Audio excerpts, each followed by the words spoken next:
Hey Rebecca. Hey Rebecca, wake up. I'm sneaking you out of this place. Are you ready? Let's go.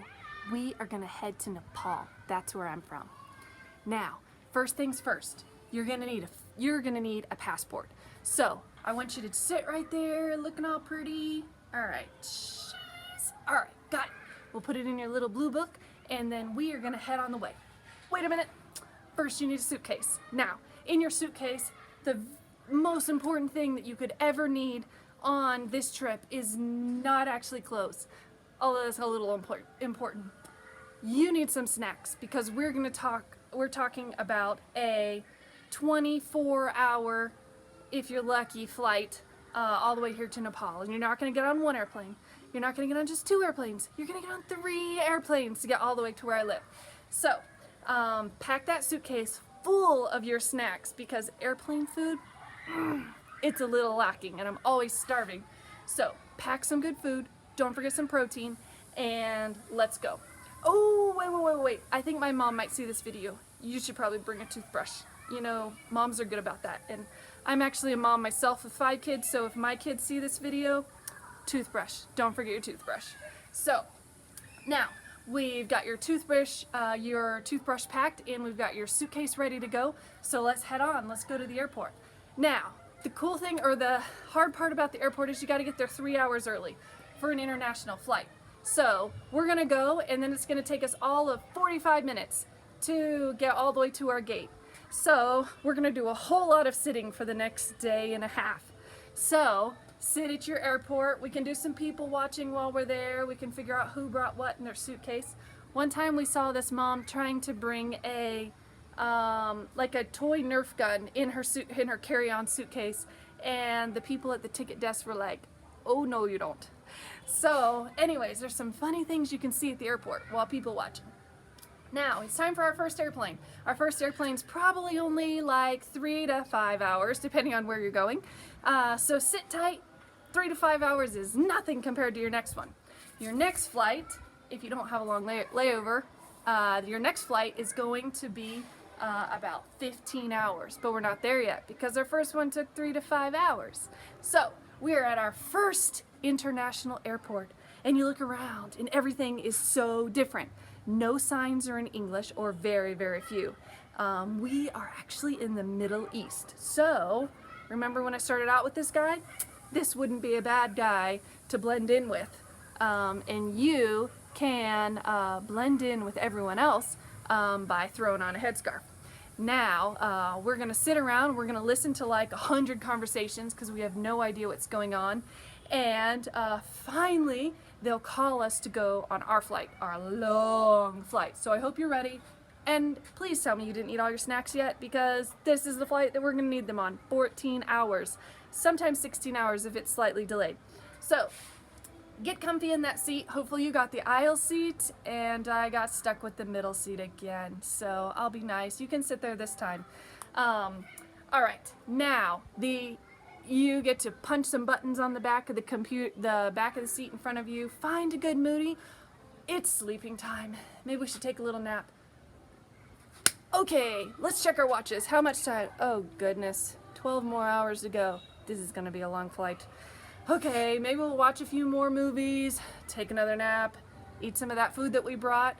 How much more time, Mom? 10 more hours. Goodness, this flight is long. Let's get up, let's stretch our legs, stay away from the bathroom, although we have to use it anyways because 15 hours, 14 hours, we have to. So, now that flight is nearing an end, and now we're exhausted, and we get to close to our last destination, and we are going to look around. We're just going to check things out, stretch our legs.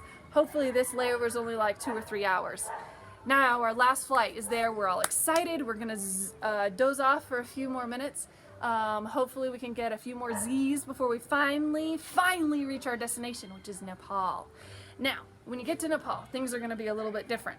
We step off the airplane, we go through security, which is sometimes not working, and the x-ray machine is not even plugged in, but it's okay, we'll just go through the motions, it'll be fine.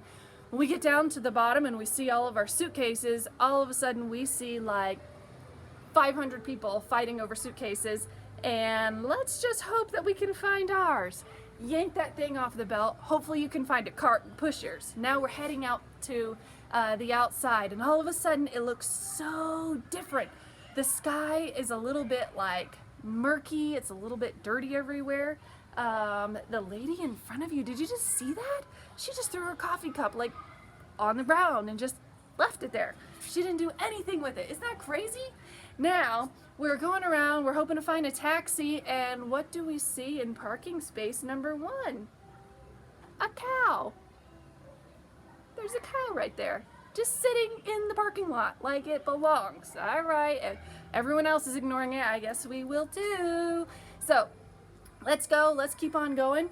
We found a taxi, we settled on a price, and we're driving down the road. Rebecca, look out, look out! Did you see that monkey? He tried to steal your candy bar. Rebecca, I told you to eat all your snacks on the flight. You weren't supposed to bring them with you. You gotta be really careful because monkeys will jump up and like grab your snacks from you. So, next time, look out for that. Let's drive around. All right, in America, everyone drives straight. We take our turn, we stop at all the red lights, we let people go in front of us, around. But in Nepal, it's a little bit different. So we're gonna ride a car kind of like this. All right, now we're behind a whole line of cars riding, and it seems like there's a straight line and we're all stopped and everyone else should stop too, but do you notice all the motorcycles that are just filtering to the front of the line? Motorcycles aren't part of the car line. They get their own line and they just filter around everyone until they get to the front. So we're driving along, and let's stop at church first. That will be so much fun. I'll introduce you to everyone. All right, so we take a right here and a left there, and we zigzag around. There's another cow sitting in the middle of the road. Driver, driver, don't crash into that cow. Okay, so now we're driving. We made it safely around that cow. All right, now we're getting on some narrow roads because we're getting closer to where the church is. So, oh, driver, there's a chicken. Please don't hit the chicken. The last time we hit a chicken, that turned out to be like the owner's favorite pet chicken. We had to pay like $20 for that thing. So please don't hit any chickens today. Okay, we're finally at the church. Now, a proper Christian greeting is like this. You put your hands up here, close to your nose, and you say, Jai Masih. Jai Masih. So, Rebecca, Jai Masih. And this also means hello, and it also means like goodbye, and it means literally like I greet you in the name of Jesus. So, Jai Masih to everyone. Now, oh wait, Rebecca, you can't just go straight inside.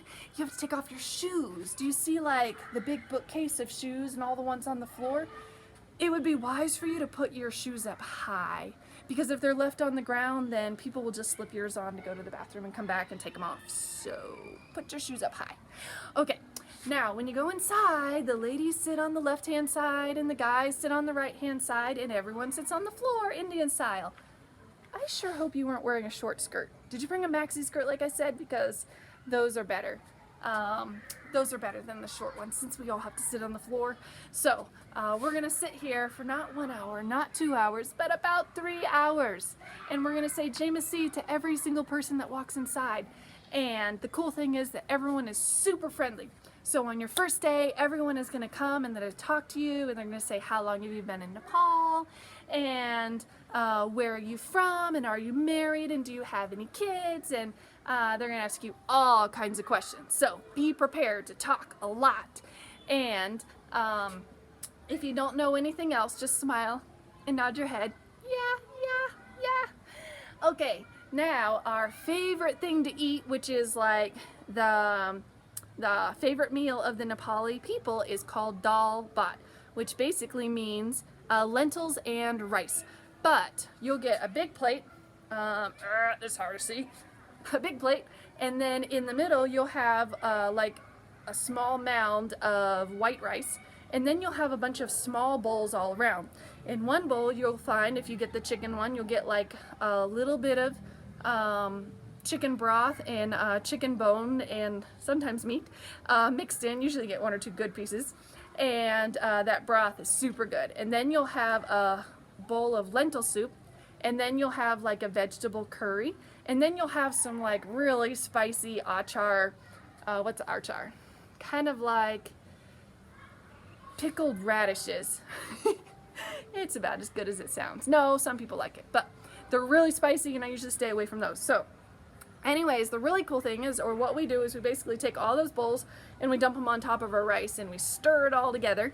And if you want to be really local about it, you can eat with your hands, or I should say your right hand, because your left hand is for something else. So use your right hand. You can scoop up your rice and eat with it. It's kind of fun. We've all tried it before, especially if we go to a village and there aren't any spoons. That's what your main meal is. And the cool thing is, one of those places costs about $3 at a restaurant, and there's free refills on everything except for your meat. You can even get free refills of the meat broth, just not the meat itself. So that's really cool. And that is our main meal that we eat, and the people here eat a simplified version of that probably twice a day, around 10 o'clock in the morning and maybe 7 or 8, 9 o'clock in the evening. So those are our main things. This is my house that I just wanted to show you the roof. And you can see this little hill. These are called hills, and the Himalayas would be, on a clear day, you could see them above my head. Now, some days when it's clear, you can even see Everest, which would be a little farther that way. But anyways, this is the view from my roof, which is not very clear at all right now. You usually can see lots of hills all the way around me. You can see a few in the back yonder. And then our house has this is our water system. So we pull water up from the ground to that black tank, and then it filters down to our house. So anyways, maybe another day I'll give you a tour of more things, but I hope you enjoyed your little trip to Nepal, and we're praying for you, and we love you, and even though you've never met us, but we pray for you every single day. All right, have a good day. We'll talk to you later.